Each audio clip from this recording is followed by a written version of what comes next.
Pláceme enormemente saludar en primera instancia a un saludo especial al doctor Jairo Gómez por la invitación, al doctor Juan Carlos Vélez, presidente ejecutivo de Fendispetróleo Nacional, pero fundamentalmente a todos ustedes, empresarios, a quienes día a día han venido construyendo desde hace muchos años esta actividad empresarial, esta prestación del servicio público. Voy a salirme aquí con la venia de la organización un poco del esquema de la ponencia, porque me han pedido Jairo, Alfredo, Luis, muchos amigos, que les cuente un poco la experiencia desde el punto de vista gremial. Y sobre todo haciendo un poco el parangón, porque sé también que muchos de los que aquí se encuentran han tenido su experiencia como transportadores, de cómo es necesario no solamente afrontar desde la visión gremial, sino prepararnos para el cambio, porque o cambiamos o nos cambian. El transporte público colectivo municipal en pasajeros, que tuvimos la oportunidad también de estar gremialmente representándolos, creía como de pronto en este momento se encuentran muchos de ustedes en esa dicotomía de esto se va a demorar, algunos dicen que seguramente no va a llegar ese cambio de esa transición energética rápidamente, y pensábamos y hablábamos los prestadores del servicio público de transporte que llevamos 50 años, que tenemos derechos adquiridos, olvidando que desde la Constitución de 1991 para tránsito y transporte en Colombia se acabaron los derechos adquiridos en esa materia y llegaron los transportes masivos y prácticamente desaparecieron las empresas de transporte público colectivo municipal de pasajeros y muchos no se prepararon para el cambio y no fue en un lapso de más de 10 años, en la década del 90. Caso concreto Bogotá, 66 empresas, actualmente hay solamente 6 operadoras y algunas incluso con problemas de carácter financiero. Eso para invitarlos a una reflexión que necesariamente debemos hacer también aquí dentro del sector. Y me pedían que contara un poco la experiencia de lo que se ha logrado en la Asociación Nacional de Centros de Diagnóstico Automotor. Les comento que desde el 2002, con la Ley 769, y cuando aprobamos el Código Nacional de Tránsito, y digo aprobamos porque en ese entonces, como le decía doctor, yo dentro de mi oscuro pasado fui congresista y era representante a la Cámara y aprobamos ese código, se incluyó la obligatoriedad de la revisión técnico-mecánica y de emisiones contaminantes en aras a proteger la vida y el medio ambiente por fuentes móviles. Y empezamos un trabajo, en el 2016 creamos a SOCDA, 16 años llevamos, y se conocía muy poco y fue un trabajo colectivo de empezar a que ese certificado se volviera documento público, para que no se pudiera falsificar, porque a falsificarlo pues ya era un delito penal. ¿Qué había que hacer? Ir al Congreso, hacer la ley, y en la 1383 logramos incluirlo como documento público. Pero tampoco sabíamos cómo realmente era todo el proceso, pues ir a otros países para ver los que llevan 30, 40, 50 años de experiencia, y pues entonces veíamos que existían organismos nacionales de acreditación. Ayudamos a conformar el ONAC en Colombia para que todos los CDAs tengan el requerimiento de la acreditación. Pero además vimos un problema que lo están viviendo ustedes, que cuando no se regula y que cuando no hay un límite frente a ese rango de precios, pues indiscutiblemente los grandes pueden bajar el precio y acabar con los chicos. ¿Qué hicimos? Pues también trabajamos en el Congreso de la República para que se incluyera la exigencia de que exista un mínimo y un máximo, un piso y un techo en la tarifa de la revisión técnico-mecánica. Pero además de eso incluimos un parágrafo donde a nadie se le permite dar ni dádivas, ni descuentos, ni bonificaciones, para que así por lo menos el servicio se logre mantener y sobre todo se protejan a todos los prestadores del servicio. Indiscutiblemente debemos entender que en la actividad que se realiza, como la distribución del combustible, donde existe una socialización de la propiedad, miles de familias que participan de 1, 2, 3 estaciones de servicio y 100.000 familias que dependen directa o indirectamente, pues hay que proteger el trabajo, hay que proteger la inversión.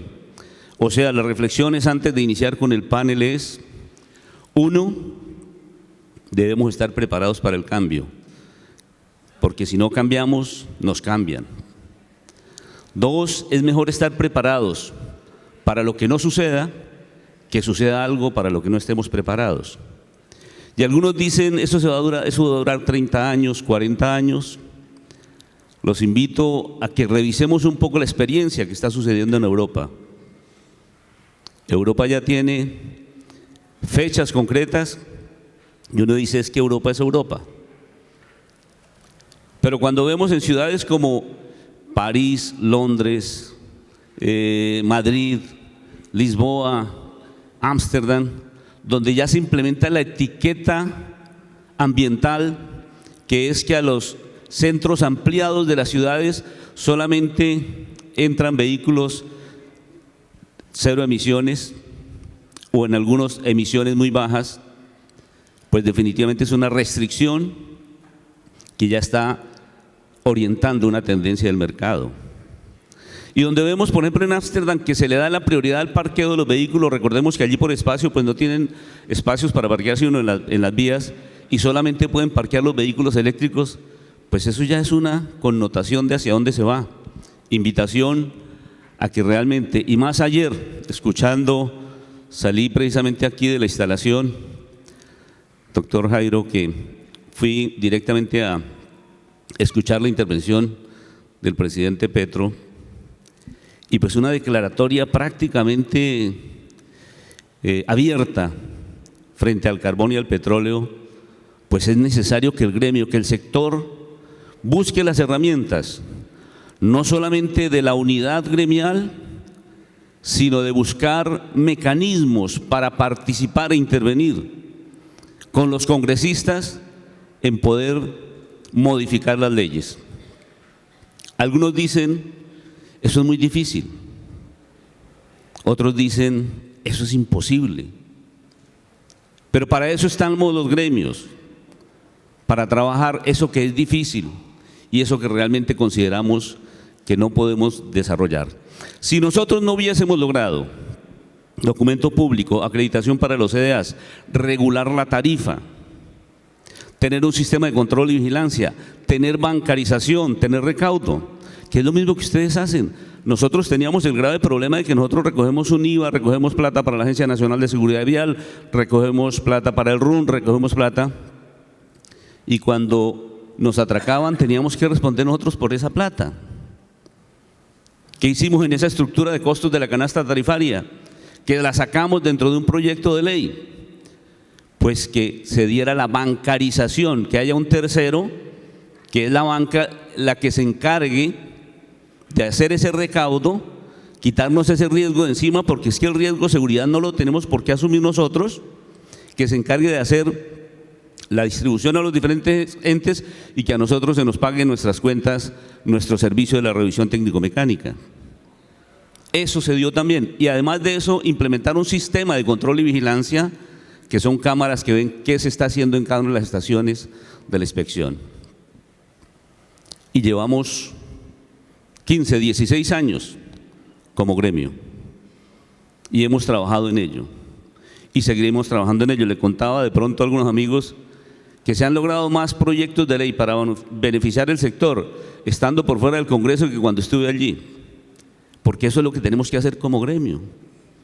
y no creer que eso es imposible o que no podemos llegar, o porque ahora ante la situación crítica como el discurso de ayer del presidente Petro, entonces nos cruzamos de brazos y esperamos a que nos acaben. Reitero, la cantidad de familias que viven y que tienen su sustento directo de esta actividad empresarial tan importante, de este servicio público que ustedes prestan, no puede desaparecer de la noche a la mañana. Y es la responsabilidad de todos ustedes como empresarios de luchar por el futuro de sus familias. Casi por nada que tenemos que trabajar. Es por garantizarles el futuro a nuestros herederos, a nuestros hijos, a nuestras familias, porque el patrimonio de cada uno de ustedes está allí. Con esta pequeña introducción, y seguramente que después podremos tener un tiempo como para profundizar de pronto cuál ha sido el camino, cuál ha sido el trabajo en el Congreso de la República desde la Comisión Sexta de Cámara y de Senado, para que se puedan incluir en los proyectos de ley esto que beneficia al sector, que debe de estarse trabajando a nivel de gremios, pues lo podemos compartir para que así también se logre desde Fentipetróleos. Ahora sí vamos un poco al panel y solamente haciendo una pequeña introducción frente a ese artículo segundo de la resolución 40.193 del 2021. Allí tenemos, y todos lo conocen perfectamente, sobre todo usted, doctor Jorge, los numerales donde se promueve la prestación continua e interrumpida del servicio, donde se incentiva igualmente y se promueve la eficiencia y la innovación tecnológica en las actividades que constituyen la cadena de distribución y comercialización. El tercero, que habla de fomentar la seguridad y confiabilidad en el desarrollo de cada una de las actividades que realizan los agentes de la cadena de distribución. El cuarto, promover la libre competencia, el libre acceso al mercado y el no abuso de la posición dominante. El quinto, reconocer la existencia de regímenes económicos especiales en algunas zonas del país. Y el sexto, fomentar la expansión de la infraestructura asociada a la cobertura y prestación del servicio público de distribución de combustibles líquidos y biocombustibles. Teniendo en cuenta ese artículo, esos numerales, doctor Jorge, quisiéramos iniciar con la primera pregunta. El artículo primero de la Ley 26 de 1989 dispone que el gobierno podrá determinar horarios, precios, márgenes de comercialización, calidad y otros aspectos que influyen en la mejor prestación del servicio público de distribución de combustibles líquidos derivados del petróleo. Por otra parte, el artículo 44 de la Ley 143 de 1994 señala que el régimen tarifario para los servicios públicos domiciliarios estará orientado por los criterios de eficiencia económica, suficiencia financiera, neutralidad, solidaridad y redistribución del ingreso, simplicidad y transparencia. Considera que dichos criterios aplican para el servicio público de distribución de combustibles, entendiendo que se requiere una estructura de costos y que haya una sostenibilidad, porque se necesita poder mantener ese criterio para la prestación del mismo. Si considera que no, sería bueno una explicación sobre el particular. Doctor Jorge, empecemos con usted. Bueno, muy buenas tardes a todos, muchas gracias, un saludo muy especial de nuevo. A ver, como lo mencioné tal vez esta mañana, pues digamos que decir que los criterios que están en la ley 142 y 143 le aplican por estructura jerárquica de normas a los demás servicios públicos que pudiera regular la CREC, no, eso no es así, claramente no es así. Ahora, esta mañana mencioné también que la regulación que emite la CREC, basada en unos principios, digamos, de eficiencia, neutralidad tecnológica y una serie de elementos que se tienen en cuenta, no solamente es por el mandato legal de la ley 142 y 143, sino que son principios que se utilizan universalmente para regular actividades.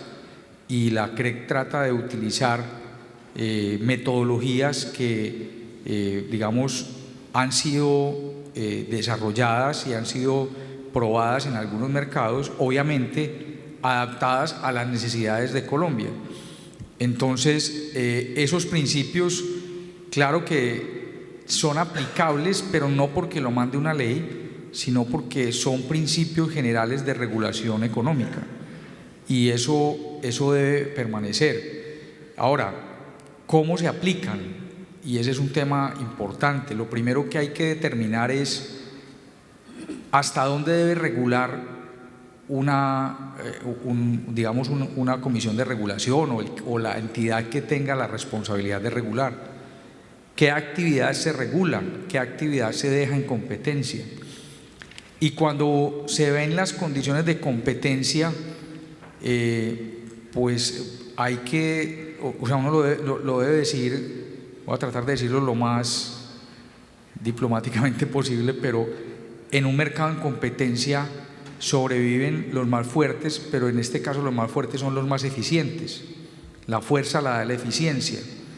Y eso, y usted lo acaba de señalar, señor Corredor, para otros sectores, cuando uno no se prepara, y prepararse es buscar eficiencias, buscar complementariedades, diversificar la oferta de servicios, pues eso va en detrimento de la supervivencia como negocio. Y estoy hablando no en este sector en particular, sino en general. Todo sector de negocios, en todo sector de negocios las empresas buscan es ser cada vez más eficientes y demás. Ahora, estoy hablando de sectores en competencia. Cuando no hay unas condiciones de competencia suficientes para poder que se preste un servicio en un mercado, entra un regulador, llámese como se llame, Ministerio de Transporte en el caso de fletes o de tarifas intermunicipales o qué sé yo, y así en servicios de salud también hay una regulación de a cómo se prestan cierto tipo de servicios, y cada sector tiene su regulador. En el caso nuestro le han encargado a la CREC regular la cadena de combustibles líquidos, y eso conlleva entonces ese primer análisis que pues el doctor Lloreda conoce muy bien, que recientemente se publicó para el sector mayorista, pero que ya esta mañana mencionaba un estudio que estamos realizando, y nos debe conducir a valorar esas condiciones de competencia que hay en los diferentes mercados, en los diferentes segmentos de la cadena. El que sigue en análisis es el segmento de distribución minorista, pero también estamos haciendo otro estudio paralelo de condiciones del transporte de combustibles líquidos. Y cuando estoy hablando de transporte no hablemos poliductos, estamos hablando de los diferentes modos de transporte que se utilizan para poder llevar los productos desde los puertos de importación o desde los lugares de producción nacional hasta cada uno de los puntos en donde se distribuye a nivel minorista. Y eso también lo estamos revisando, cómo vamos a regular para dar señales económicas claras de eficiencias en esos sistemas de transporte. Eso entonces es lo que nos debe conducir. Mire que yo le estoy hablando de lograr eficiencias, y por supuesto cuando hay un sector que se regula, la preocupación del regulador es reconocer los costos en que se incurre para la prestación del servicio, con una remuneración adecuada. Eso es un principio general. Ahora, remuneración adecuada no es garantizarle una rentabilidad a alguien, ¿sí? Remuneración adecuada es definir unas tasas, y así lo define inclusive la ley 142 para servicios públicos domiciliarios. Dice, la remuneración adecuada o el nivel de suficiencia financiera es que se reconozca una remuneración al capital invertido similar a otra actividad de riesgo comparable, pero no es garantizar una rentabilidad.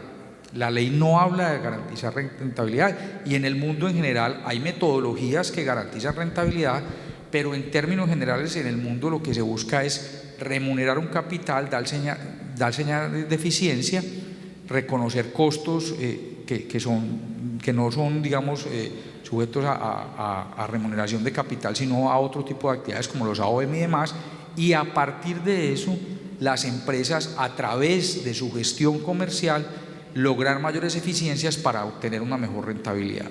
Pero la rentabilidad se la otorgan las empresas al ser más o menos eficientes.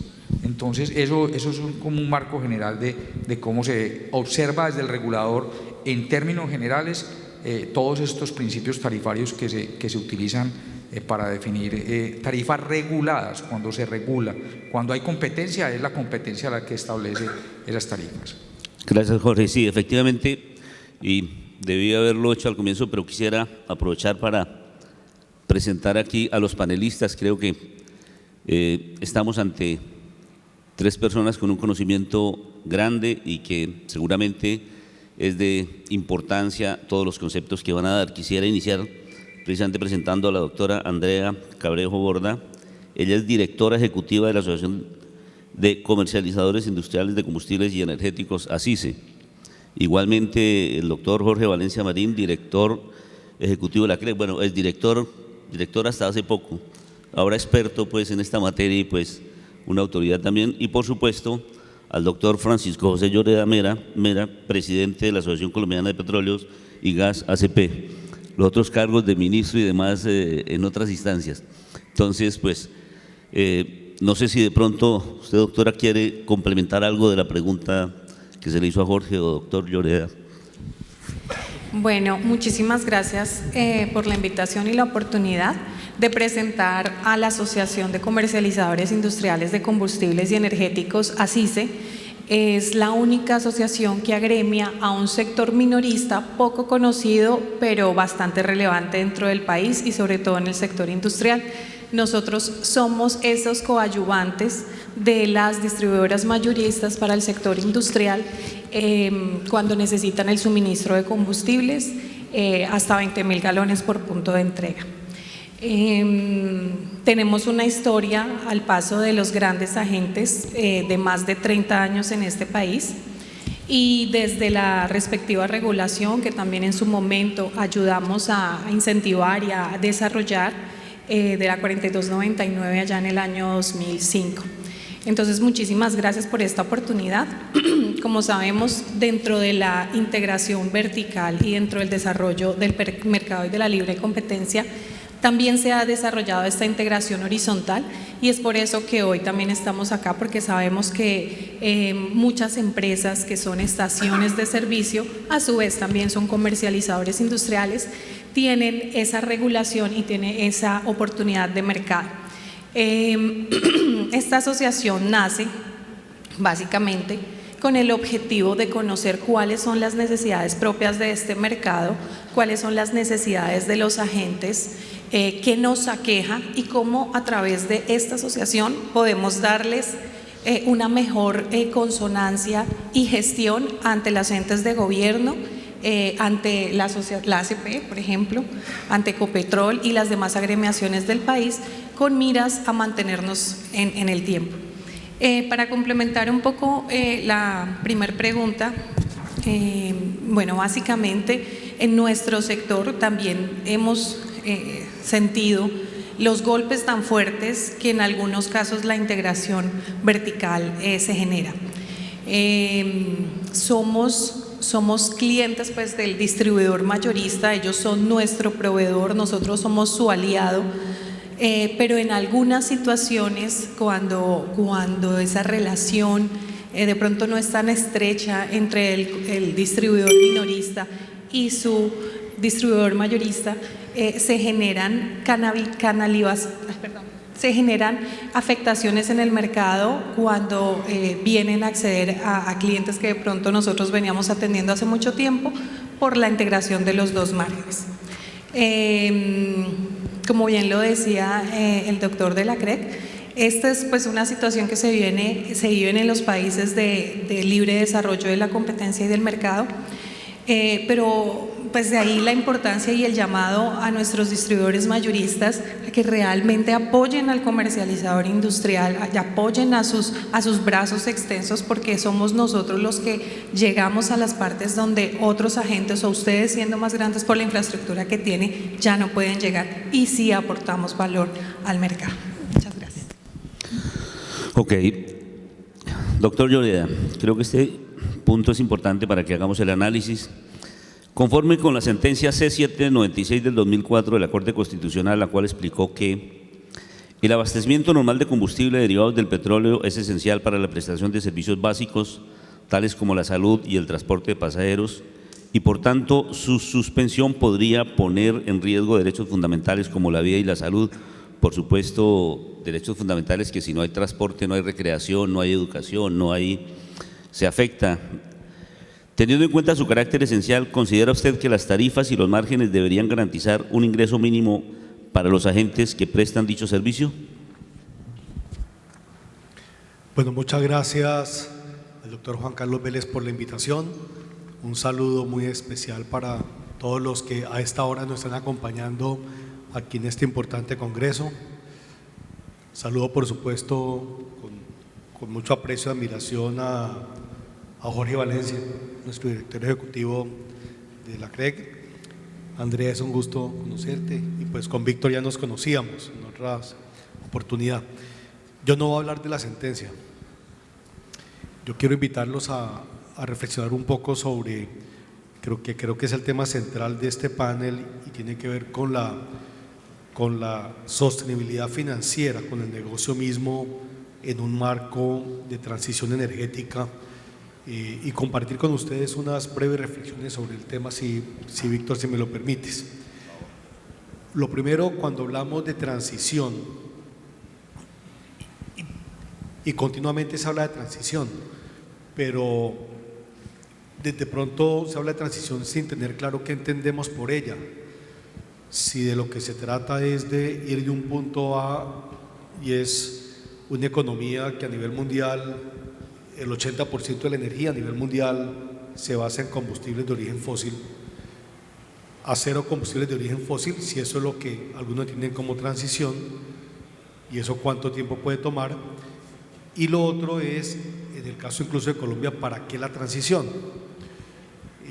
Porque todos nos embarcamos en ese navío, y lo cierto es que pues uno pensaría que hay dos razones.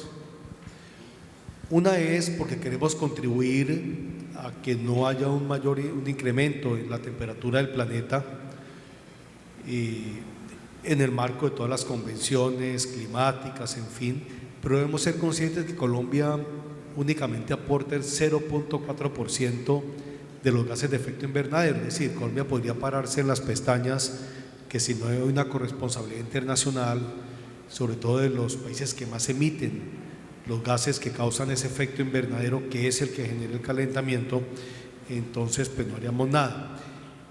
Y el otro objetivo sería necesariamente ver cómo logramos mejorar la calidad de aire en las ciudades, y eso pues tiene que ver tanto con la calidad de lo energético, en este caso de los combustibles, también la calidad de los motores de combustión, etcétera, etcétera, etcétera. Esto porque me parece que es importante, porque cuando hablamos de transición debemos entender que para el caso de Colombia estamos frente a una triple transición.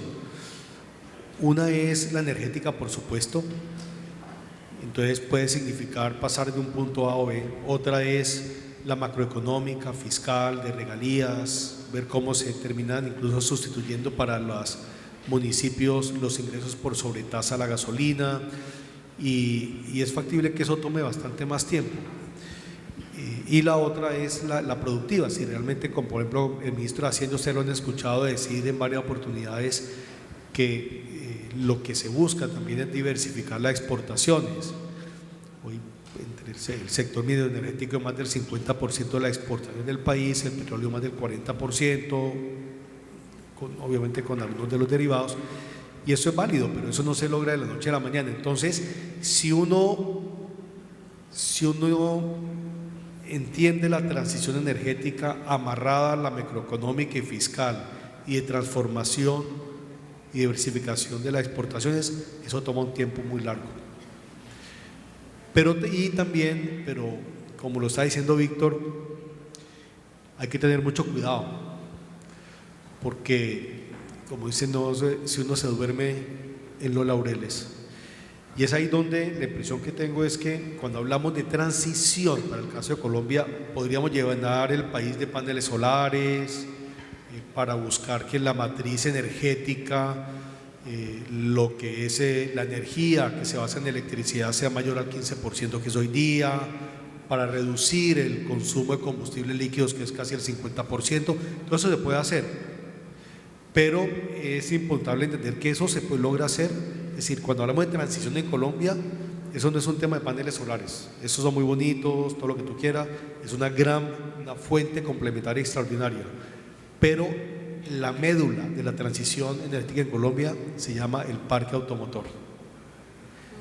Mientras en Colombia existe una reconversión del parque automotor, no vamos a poder hablar de transición realmente. Y eso tiene que ver con la demanda, con el consumo. Y eso tiene que ver entonces no solo con el parque automotor, sino con la infraestructura y con la oferta, por supuesto, de distintos energéticos.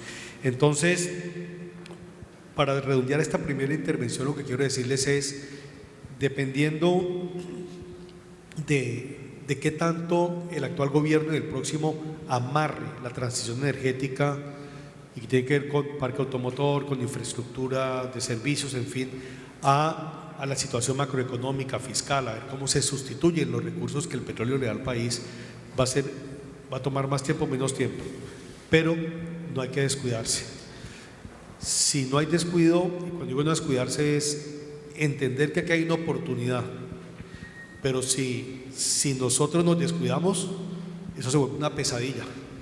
Y en esto podría decirles por qué puede ser una pesadilla, incluso pues en una segunda parte, si es posible, para intervenir. Gracias, Víctor. Gracias, doctor Lloreda. Sí, efectivamente la recomendación es, bien lo plantea, la responsabilidad empresarial que nos asiste es no solamente que esta transición se dé, sino que nosotros acompañemos la transición y que veamos la gran oportunidad también que tenemos ahí para perdurar en la actividad que desarrollamos. Quiero continuar con Andrea en el tercer punto.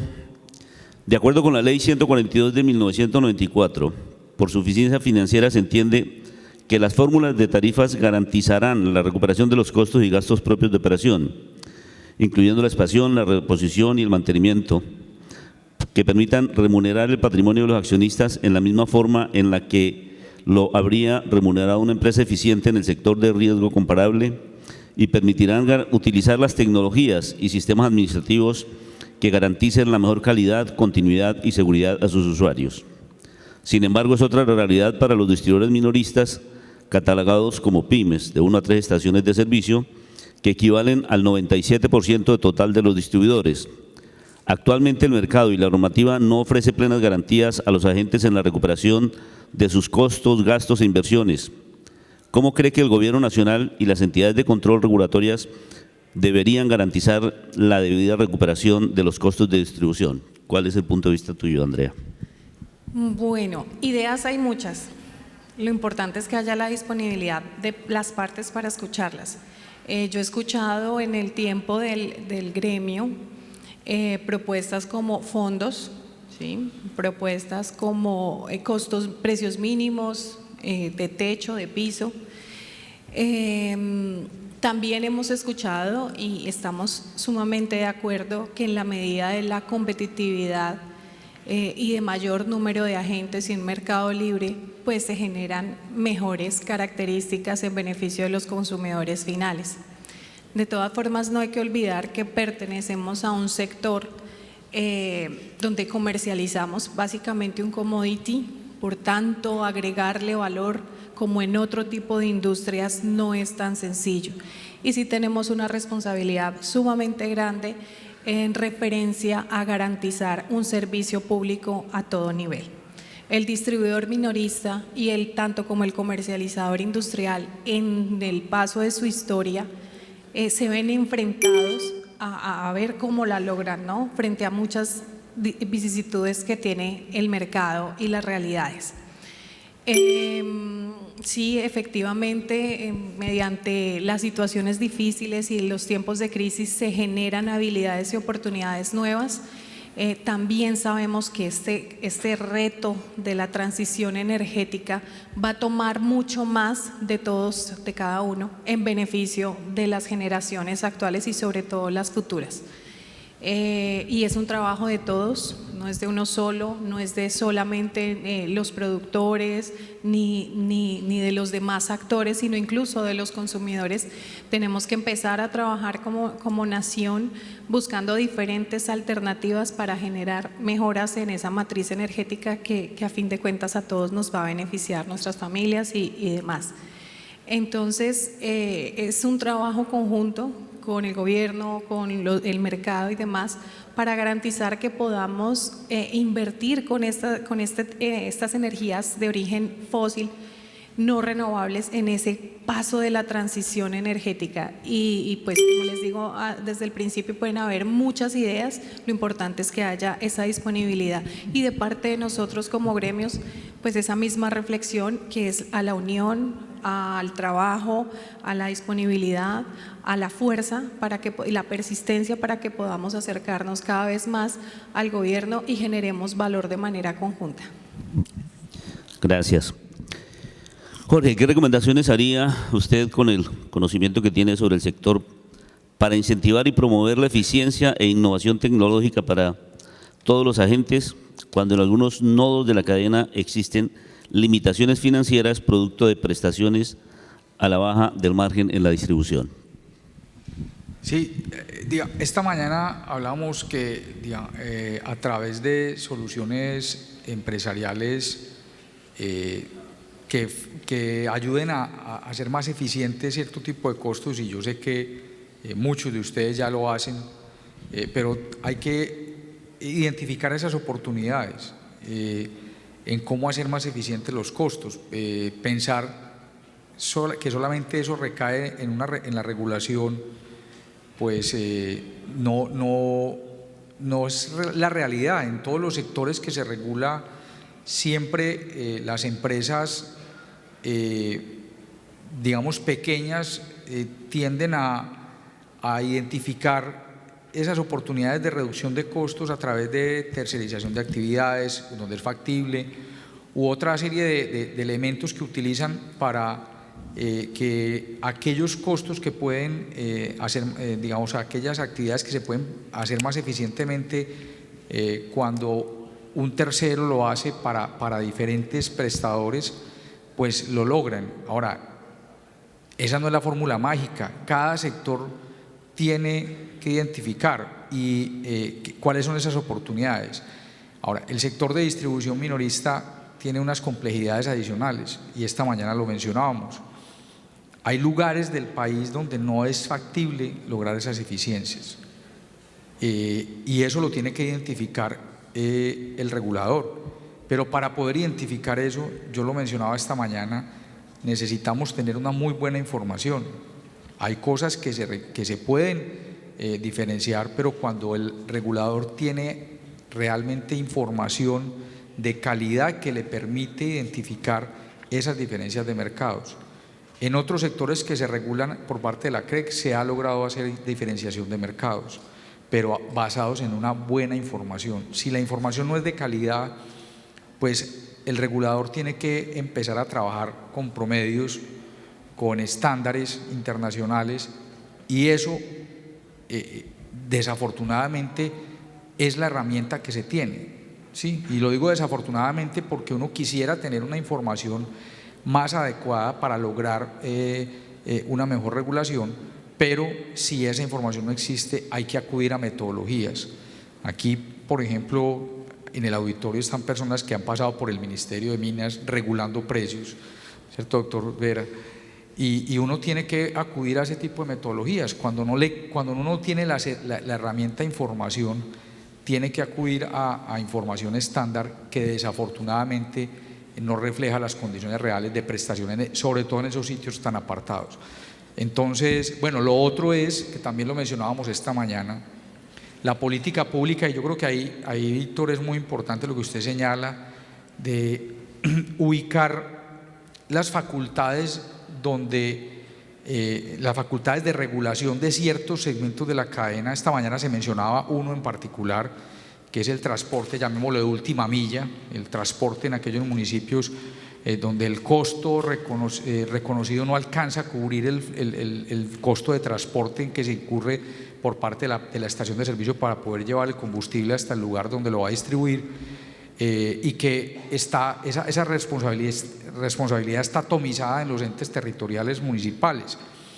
Entonces, digamos que identificar y yo no digo que se lo entreguen a la CREC necesariamente, o sea, es que alguien que no tenga un incentivo diferente a reconocerle al que está prestando el servicio los costos eficientes en que incurre, pues que pueda tomar esas decisiones, porque yo no lo voy a decir que lo hagan de mala fe, pero no necesariamente todos los alcaldes tienen el incentivo a reconocer mayores costos, porque eso incrementa el costo del combustible en su municipio, y eso no es bien, pues no es bien recibido por la comunidad.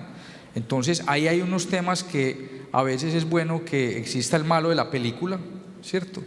El malo de la película que asume esos costos políticos, llamémoslo así, de calcular con un criterio técnico unas tarifas, y que la parte política del asunto, la definición de política en materia de subsidios y demás, se tome en otras instancias, pero que se expliciten esos subsidios. Entonces, eso a veces ayuda mucho desde el legislador a que esas competencias se asuman en entes más técnicos, más que ayuden a identificar mejor esos costos, para que no dependan tanto de las voluntades políticas regionales. Yo creo que el doctor Lloreda también es consciente en los temas de distribución de gas, en el incentivo a la inversión y demás, aunque yo sé que se trabaja más a través de Naturgas, pero ustedes lo viven en el desarrollo regional del sector de gas, en donde depende mucho de las voluntades políticas las cosas, y eso no es sano. O sea, hay que tener una regulación que identifique claramente los costos, que dé las señales para que efectivamente se preste el servicio de manera adecuada, y la política social a través de subsidios y demás que se tome en otras instancias. Sí, Francisco ya nos hablaba, y seguramente que en esto nos puede orientar ahorita más en esta siguiente pregunta, y es en relación con el proceso de transición energética y de diversificación de la matriz energética. La oferta de las estaciones a lo largo y ancho del país facilita el proceso de acceso a la población a la demanda de energía renovable y no renovable. No obstante, la incorporación de esta oferta establece nuevos costos e inversiones a las actuales.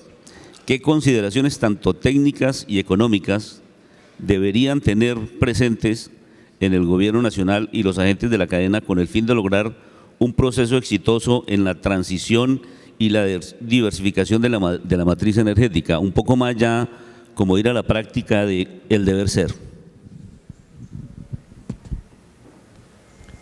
Muchas gracias, Víctor. Yo les indicaba ahora que puede haber una línea casi que tenue entre ver la transición como una oportunidad, como una pesadilla, y esto aplica a toda la industria y a toda la cadena de la industria del petróleo y gas, y me lleva a las siguientes reflexiones, y me parece muy importante no olvidar que los energéticos no todos son iguales. Hay unos más iguales que otros y unos menos iguales. Sin duda alguna, cuando estamos hablando de combustibles líquidos, cuando estamos hablando de gas natural, incluso de gas natural licuado, si estamos hablando de bios, etcétera, estos tienen como unos denominadores comunes en cuanto hay una producción, hay un transporte, una distribución, hay un almacenamiento, una comercialización, pero ese animal es muy distinto a la electricidad. Entonces es muy importante entender que una cosa es distribuir o comercializar estos combustibles, comillas, tradicionales, y lo otro es electricidad. Porque la electricidad tiene un nivel de flexibilidad tan distinto que es lo que nos tiene que llevar a pensar que todo el proceso de distribución y especialmente el minorista es donde tenemos que sacudirnos. ¿Por qué les digo esto? Cuando uno ve lo que está ocurriendo, y ustedes pues conocen mucho más de esto que yo, en algunos países de Europa, incluso en Estados Unidos, en fin, pero principalmente en Europa, pues lo que uno encuentra son puntos de carga para vehículos eléctricos en centros comerciales, en la calle, en distintos puntos, en los parqueaderos, y ustedes ven que ahí no hay un intermediario, ahí casi que el ciudadano es el propio agente, en las casas. Entonces eso nos debe llevar y estaba leyendo que en algunos países de Europa hoy día, es decir, esa pues es la tendencia. Ustedes les ha correspondido ver cómo ha ido evolucionando, cómo pasamos de las bombas de gasolina, como le decíamos, a estaciones de servicio, a las tiendas de conveniencia. En muchos de esos países más del 40% de la utilidad de estos negocios son las tiendas de conveniencia, no es ni siquiera hoy día pues los combustibles líquidos. Entonces eso pues nos marca unas señales de esto hacia dónde va, y cuando les digo esto es porque yo me pongo a pensar, bueno, ¿cuál va a ser el negocio? ¿Cómo monetizar?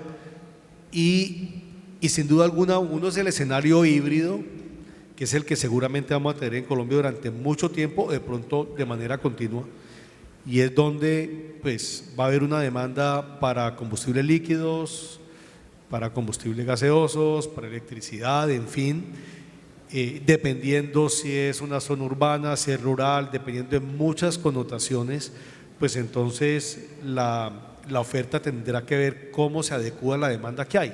Y es lo que ustedes están haciendo y lo que están buscando hacer, ¿cierto?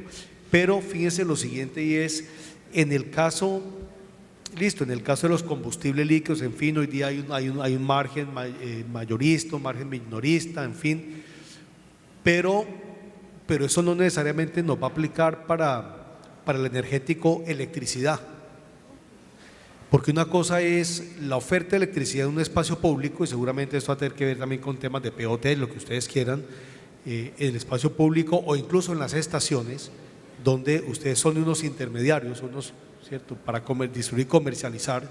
Pero lo otro es, y ya lo está diciendo Víctor, cuando tienes el cargador en la casa o en un parqueadero en un centro comercial, pero sobre todo en la casa, es que va a haber un momento en el cual, así como uno va y compra una lavadora, pues uno va a ir al Éxito, al Costo, lo que sea, y va a comprar un cargador de electricidad, se lo lleva para la casa y le pide a alguien que se lo instale, y le va a llegar y simplemente pues está conectado a la red.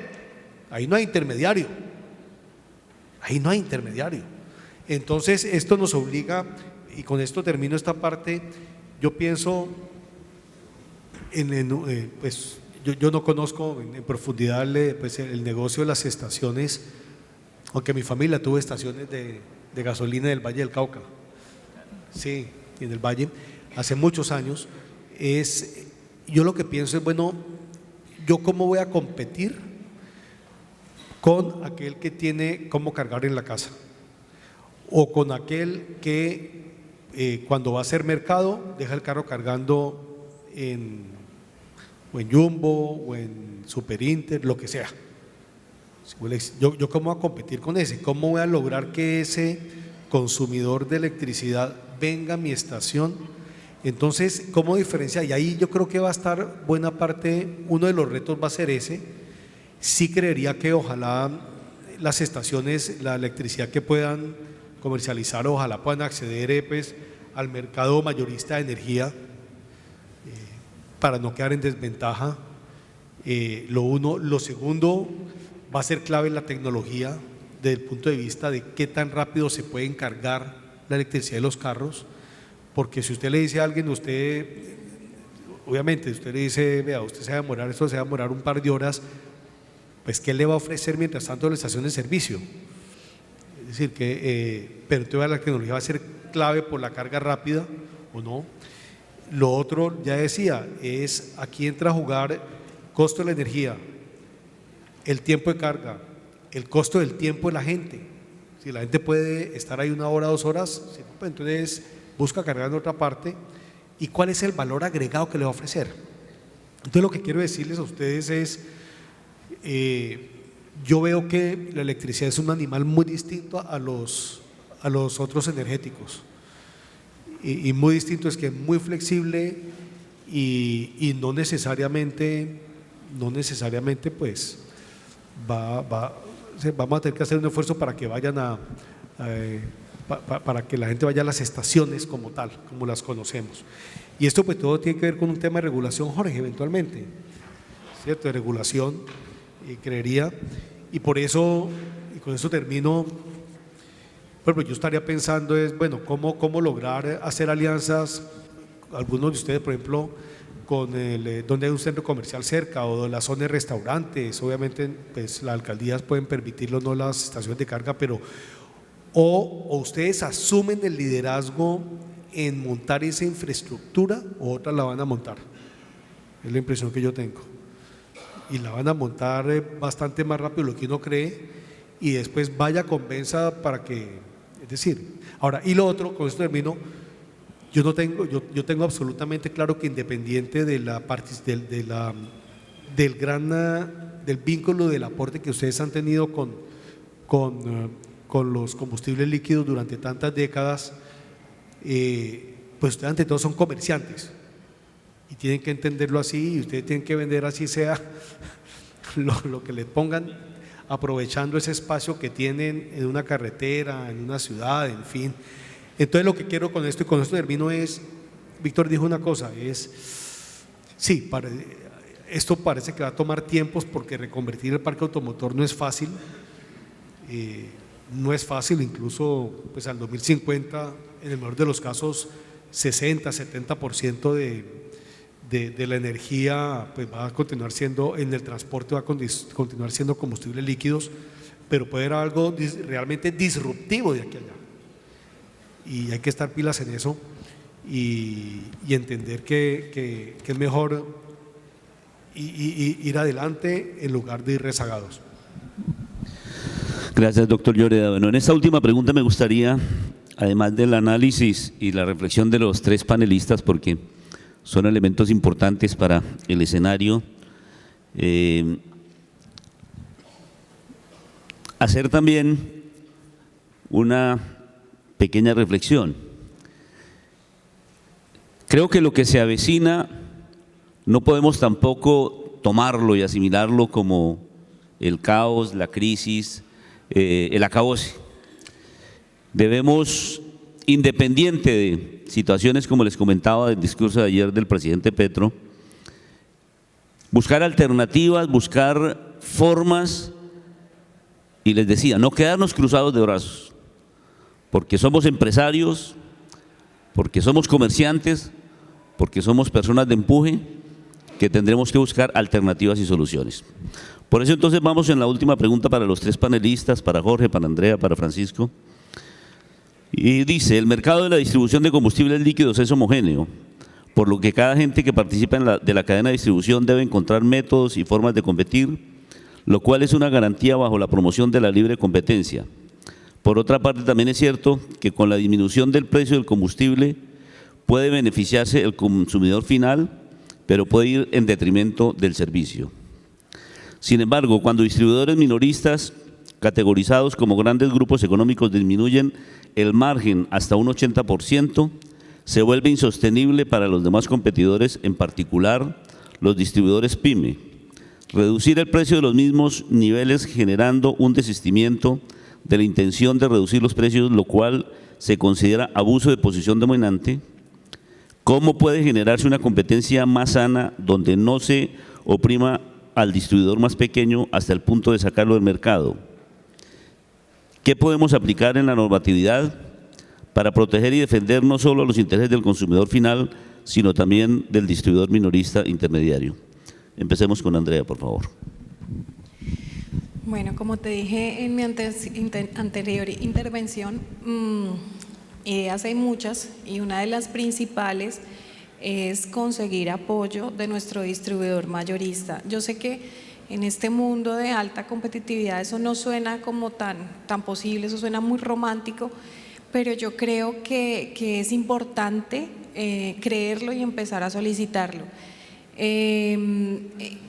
Puede ser, no sé, las estaciones de servicio que están constituidas como pymes deben tener un apoyo y un amparo especial, un reconocimiento especial, porque efectivamente es imposible subsistir en un mercado del más fuerte cuando son grupos económicos gigantescos versus un empresario con 3 empleados vendiendo 20.000 galones a 300 pesos porque de pronto el mayorista vino y se colocó acá y ya el margen de comercialización minorista no le dejó con nada. Entonces efectivamente no va a poder jamás igualar ese precio y no lo va a poder sostener y va a tener que ceder su cuota de mercado. Y esto, el efecto contrario además, sí, beneficios para el consumidor, pero en el corto plazo, en el mediano plazo si acaso, no en el largo plazo. ¿Por qué? Porque se genera mayor posición dominante, concentración del mercado de ciertos grupos muy poderosos que a final de cuentas en una posición dominante pueden establecer luego sus precios. Entonces esto es algo que sí deberíamos prestarle mucha atención y entre todos mirar cómo lo podemos manejar. Adicional a eso, a la anterior pregunta, yo le quería agregar que Colombia tiene un potencial bioenergético muy grande gracias a su biodiversidad y nosotros, los distribuidores de combustibles, aunque no podemos tener participación en la composición de los combustibles como tal, en sus características, en su producción, sí estamos empezando esa transición, sí hemos aportado en esa transición energética porque ya hace muchos años acá en el país, desde el 2002 por allá, estamos produciendo biocombustibles y esto es algo que en el paso del tiempo se va a venir incrementando porque como bien lo decía el doctor Llorea, no va a ser fácil hacer una reposición del parque automotor en tan corto tiempo, 5 años, 10 años, para países como nosotros nos va a quedar muy difícil, pero sí el uso de estos biocombustibles como el bioetanol o el biodiesel en mayores proporciones en cada una del tipo de las industrias y creo que ese es un potencial y una oportunidad muy grande que tiene el país y que como les digo todo parte de la unión, la fuerza, la sinergia que se genere con el aporte de muchos y sobre todo en la investigación y seguir creciendo hacia esa línea. Gracias, Andrea. Jorge, por favor. Hay grandes retos y lo que señalaba el doctor Llorea de, digamos, las diferencias que hay en la prestación del servicio que tradicionalmente han tenido las estaciones con estos nuevos retos de diversificación de la matriz energética y los servicios adicionales que se podrían o las oportunidades de negocio que se podrían aprovechar. Siempre las situaciones de crisis deben verse desde la oportunidad. Yo recuerdo, estaba en otro escenario, yo trabajaba como asesor para pymes cuando el cierre de exportaciones a Venezuela, cuando el cierre de la frontera con Venezuela ya hace casi 2 décadas y la transformación que hubo de ciertos sectores de la industria colombiana, por ejemplo el textil, que tenía una fuerte incidencia en las exportaciones a Venezuela y también a Ecuador. Pequeñas empresas de 30, 40 personas, que uno dice pues son muchas, pero en el sector textil esto no es un gran número de empleados, y que su sustento lo derivaban exclusivamente de exportarle a estos países, tuvieron que transformarse y empezar a ofrecer, agregarle mucho más valor a sus productos a partir de diseño, a partir de calidad en los textiles en alianza con hilanderías y demás, de manera que pudieran ser competitivos a nivel internacional frente a grandes monstruos de la industria textil como son las empresas chinas.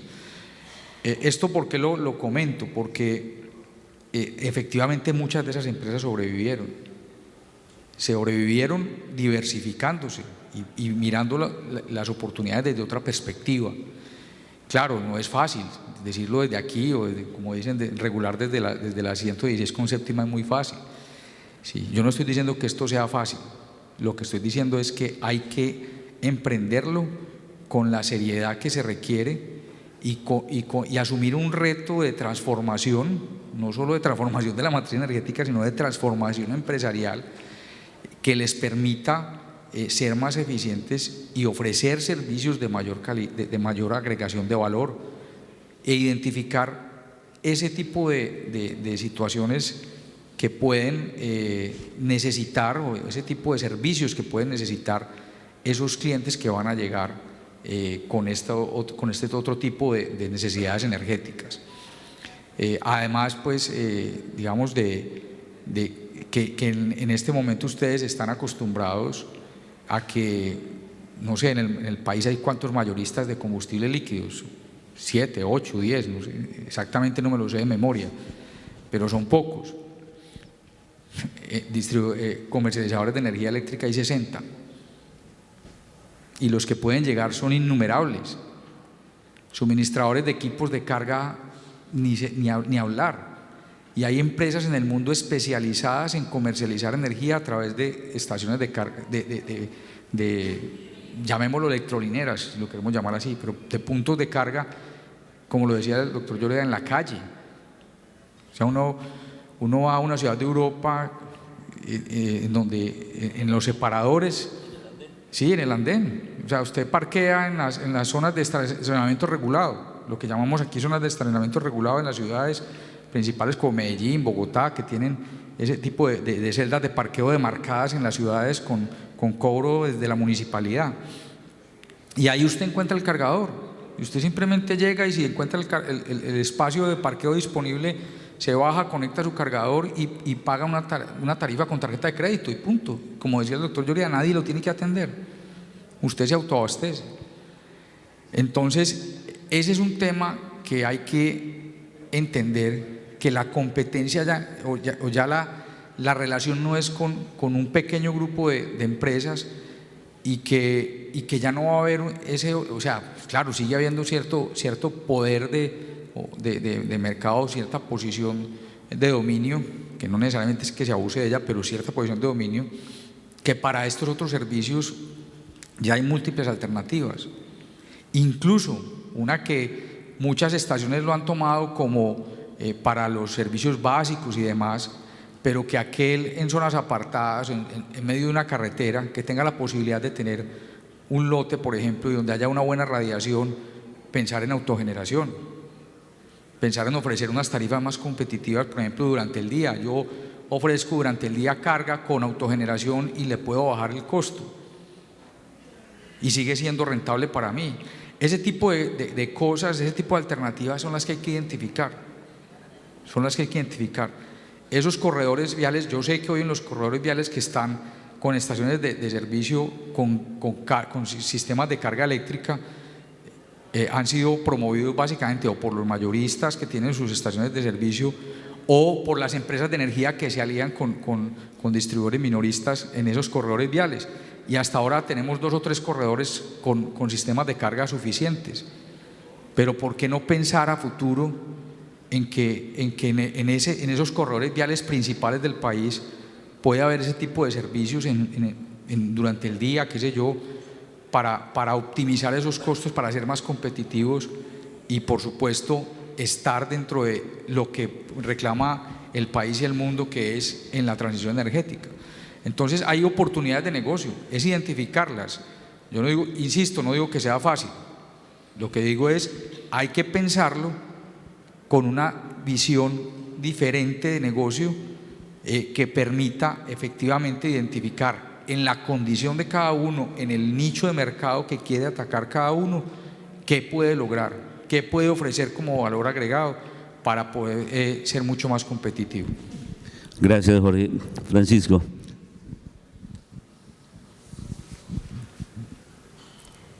No tengo mucho más que decir. Sí, creo que lo que hace la diferencia es cuál es el valor agregado que ofrecen las estaciones de servicio. Y repito, eso tiene que ver con, creeré yo, con uno poder, pues, sí, durante un tiempo, creo que en Colombia se vamos a operar mucho tiempo, que son ofrecer distintos energéticos, pero en el caso de la electricidad, cómo hacerlo competitivo con ese que le van a ofrecer en la calle con una tarjeta de crédito. Lo uno. Y seguramente va a significar que la gente diga, vea, yo prefiero cargar el vehículo en esta estación por A, B, C, D. Entonces, es echarle cabeza a eso, es lo que yo pensaría. Y quiero ver algo sobre el tema de la oportunidad. Todos somos animales de costumbre y generamos hábitos. Así como uno dice, yo prefiero, comillas, tanquear ¿cierto? Con esta marca o en esta estación de servicio, en fin. Igualmente, lo importante es que logremos que ese hábito, así sea que es para cargar un carro con electricidad o lo que sea, que no se pierda ese hábito. Porque si llegamos a perder a un cliente de un vehículo eléctrico y ya no siente fidelidad, apego por una estación en particular, pues creo que traerlo es muy difícil. Les doy un ejemplo. El ejemplo es de los medios de comunicación, especialmente los periódicos, los medios impresos. Es decir, en este momento cada uno de nosotros pues, es un medio de comunicación y escribimos lo que queremos en Twitter, lo que queramos, en fin, accedemos a la información de manera gratuita, así sea basura, no basura, lo que tú quieras, pero una época en la cual el monopolio de la información lo tenían los medios impresos, algo la radio, algo la televisión, pero eso cambió. Entonces yo sí creo que en la medida en que las sociedades avanzan en un proceso de electrificación de su movilidad, eso pues genera unas lógicas muy distintas a las que tenemos hoy día.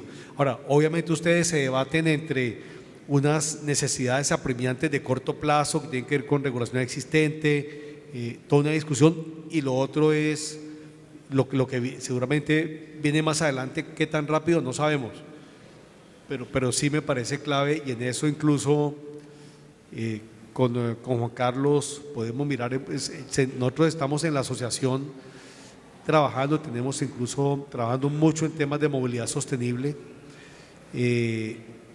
pensando un poco en cómo se vislumbra ese negocio de distribución, pero sobre todo también de energético en los años por venir.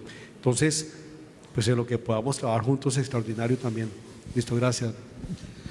Bueno, agradecerle, ya me está haciendo señas nuestra presentadora oficial que vamos ahora a una rueda de preguntas, pero quisiera antes aprovechar para darle las gracias a los panelistas, al doctor Jorge Valencia Marín, a la doctora Andrea Cabrejo y al doctor Francisco José Lloreda, a quienes realmente sus conceptos y opiniones pues ayudan a esclarecer y a orientar mucho el sector en el que estamos.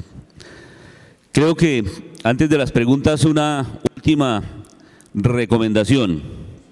Veo caras largas, caras pensativas, pero no importa en este gobierno de la inclusión de los ellos, las ellas, los ellas, las mayoras, las mayores, los mayores. Debemos de tener claridad que debemos de seguir trabajando por el sector, que debemos de poner todo nuestro esfuerzo. Y sé la actividad de Jairo, la actividad de Juan Carlos, que no es fácil. Hacer gremio no es tarea fácil, pero la responsabilidad de todos ustedes también es respaldar, como aquí se ha dicho en más de una ocasión, frente a lograr esa unidad, frente a entender de que juntos lo vamos a lograr y que juntos vamos a salir adelante. Un aplauso para los panelistas y un aplauso también para ustedes. Muchas gracias. Abrimos entonces el espacio de preguntas. Ya tenemos la primera por acá. Bueno, buenas noches y de nuevo un saludo. Primero que todo, pues agradecerle mucho a Andrea, una mujer muy valerosa y que está llevando un gremio que vine a hacer y he visto crecer a un punto muy alto, y te felicito muchísimo por tus intervenciones y por todo lo que hiciste. Al doctor Francisco, gran amigo, compañero de muchas batallas gremiales, desde el Comité Gremial Petrolero que en su momento creamos y que él sigue todavía liderando, y a Jorge, gran amigo también por estar acá, y por supuesto doctor Víctor. Yo simplemente quería hacer una reflexión para Jorge final. Primero que todo, lamentar muchísimo las noticias que suenan en estos días de la finalización de su periodo y la posible renovación que va a haber en la CREC. Y pues ojalá, si el gobierno nos estuviera escuchando, y yo sé que usted le va a llevar ese mensaje a la ministra Irene, sí creo que este sector está deseoso de que ojalá usted pueda tener continuidad dentro de la comisión.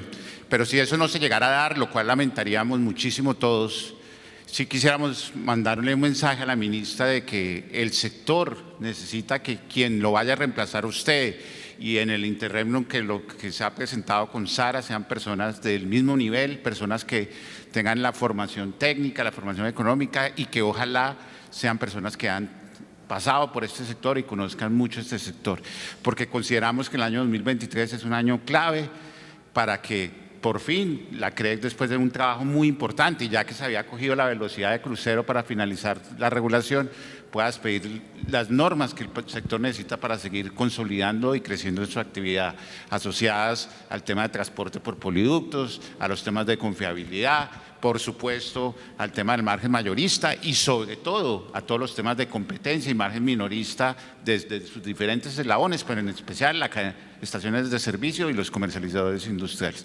Y creo que ese es el llamado que hacemos, Jorge, que si se llegara a ese relevo, ojalá el 2023 consolide, pero sobre todo de personas muy técnicas, muy capaces y que conozcan a fondo el sector como usted lo ha conocido y como ha hecho el esfuerzo durante estos 4 años por profundizar.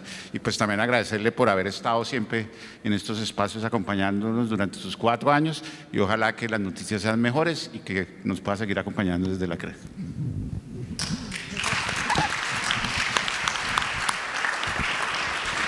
Julio, muchas gracias por esas palabras, pues la verdad que la recibo con mucho aprecio. Efectivamente, cuando yo llegué a la Comisión de Regulación de Energía y Gas, el primer reto que me puse fue aprender de combustibles líquidos. Yo no soy un experto en combustibles líquidos, pero creo que por lo menos el esfuerzo sí lo hice.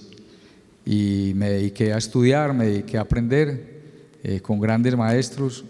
Hay un grupo de asesores que hemos venido consolidando muy fuerte, también que se ha dedicado a aprender, a entender el negocio, y yo espero que ese grupo, independiente de quien llegue como comisionado, pues pueda seguir trabajando en la consolidación de la regulación del sector. El esfuerzo que ha hecho la comisión para avanzar en estos temas ha sido muy grande. Seguimos estudiando mucho, conociendo la problemática de cada uno de los eslabones, apoyándonos en grandes conocedores de los temas, no solamente a nivel gremial, sino a nivel de consultorías. Usted, Julio, que ha participado en varios procesos, sabe que permanentemente estamos buscando ese acompañamiento de consultores y asesores que conocen a profundidad el sector, y pues siempre es un gran honor trabajar en todos estos sectores y aprender de todos ustedes, que son los que saben de los negocios. Muchas gracias de nuevo, y pues no sé, yo no sé qué vaya a pasar conmigo, pero pues también hay que pensar en otros retos a nivel personal y profesional, y seguramente eso será lo que va a pasar. ¿Tenemos alguna otra pregunta o algún otro comentario? Bueno, al parecer no, entonces muchísimas gracias a nuestros panelistas de este último panel. que realizamos en el día de hoy, este segundo día de agenda académica en el Congreso. Gracias también a Víctor Gonzalo Corredor, presidente de la Asociación Nacional de Centros de Diagnósticos Automotor, por llevar a cabo esta conversación. A continuación, queremos entonces despedir esta jornada y para eso queremos invitar a que nos movamos hacia la parte de la muestra.